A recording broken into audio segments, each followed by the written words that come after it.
26টা জাতিগোষ্ঠী অংশগ্রহণ করছে বাঙালি ছাড়া। চৈত্র সংক্রান্তির সঙ্গে এটার কোনো সম্পর্ক নেই, দুই জিনিস। চৈত্র সংক্রান্তি আগের দিন হয় আর নববর্ষের শোভাযাত্রা পর দিন হয়, দুটো এক জিনিস না। নামটা আমরা কেন কনফার্ম করবো? শোভাযাত্রা করে ঢাকা বিশ্ববিদ্যালয়, শোভাযাত্রা করে ঢাকা বিশ্ববিদ্যালয়। ঢাকা বিশ্ববিদ্যালয় 10 তারিখে তাদের প্রেস কনফারেন্সে সবাইকে জানাবে।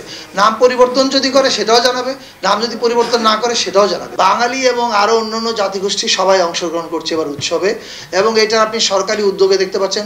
এখনই কিন্তু বান্দরবনে মেলা চলছে আমাদের নৃগোষ্ঠীর আয়োজনে, রাঙামাটিতে চলছে, এবং চৈত্র সংক্রান্তির দিনে ছুটি ঘোষণা করা হয়েছে যাতে ভিন্ন জাতিগোষ্ঠীর মানুষেরা উৎসব করতে পারেন। এবং ঢাকার শোভাযাত্রাতে এবার শুধু বাঙালি না, আরও 26টা জাতিগোষ্ঠী অংশগ্রহণ করছে। এটা এর আগেও বলেছি আমরা, 26টা জাতিগোষ্ঠী অংশগ্রহণ করছে বাঙালি ছাড়া। এবং কন্টেন্টে কি কি থাকবে এই জিনিসটা আপনারা ওই অনুষ্ঠানে এসে দেখতে হবে যে আমরা কীভাবে পরিবর্তন এনেছি। এখন যদি বলে দেয় যে ওকে এই গানটা গাওয়া হবে, এই হবে, তাহলে তো আপনারা যাওয়ার প্রয়োজন থাকবে না। Let's come and enjoy it. Dhaka বিশ্ববিদ্যালয়ে শোভাযাত্রাটা আয়োজন করে, এটার নেতৃত্বে তারা থাকে, তারা এটার সিদ্ধান্ত নেবেন। এখন সরকার এটা নিয়ে ভাবছে কিনা, সরকার তো সারা দেশ নিয়ে ভাবে, সারা দেশের মধ্যে তো ঢাকা বিশ্ববিদ্যালয় আছে, সকল কিছুই আছে, সরকার কেন ভাববে না? নিশ্চয় হবে।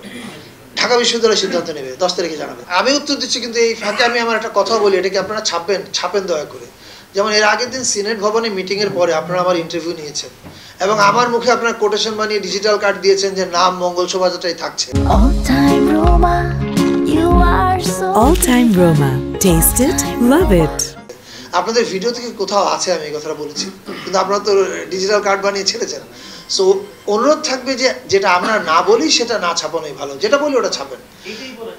কোনটা না, এই প্রথমে আমি আসি, let me I am coming back. এটা হচ্ছে আপনাদের আগে যে ভুল আমাকে কোটেশন করা হয়েছে, এটা ক্ল্যারিফাই করলাম, দয়া করে এটা প্রচার করেন।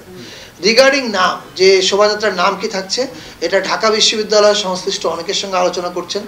তারা আলোচনা করে ওনাদের প্রেস কনফারেন্স আছে 10 তারিখে, ওনারা আপনাদেরকে জানাবেন যে নামটা আসলে কি হবে।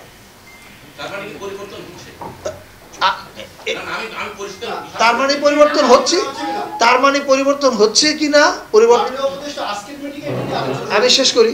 ওর একটা উত্তর দিই, 3টে উত্তর একবার কি করে দেবো।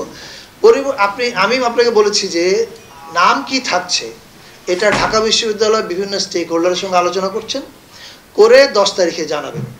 আপনি এর উত্তরে বলেন তার মানে কি পরিবর্তন হচ্ছে? আমার কথা কিন্তু তা বলেন, আমার কথা বলে পরিবর্তন হবে কি হবে না এটা তারা জানান। চৈত্র সংক্রান্তি এবং নববর্ষ উপলক্ষে ঢাকা এবং সারা দেশ জুড়ে বাঙালি এবং অন্যান্য জাতিগোষ্ঠীর কি কি অনুষ্ঠান হচ্ছে এর হাইলাইটসগুলো নিয়ে আমরা আগামীকাল একটা প্রেস কনফারেন্স হবে, যেখানে আমি থাকবো, আমাদের এলজিআরডি অ্যাডভাইজার আসিফ মাহমুদ সজীব ভুঁইয়া থাকবেন এবং সুপ্রদীপ চাকমা দাদা থাকবেন।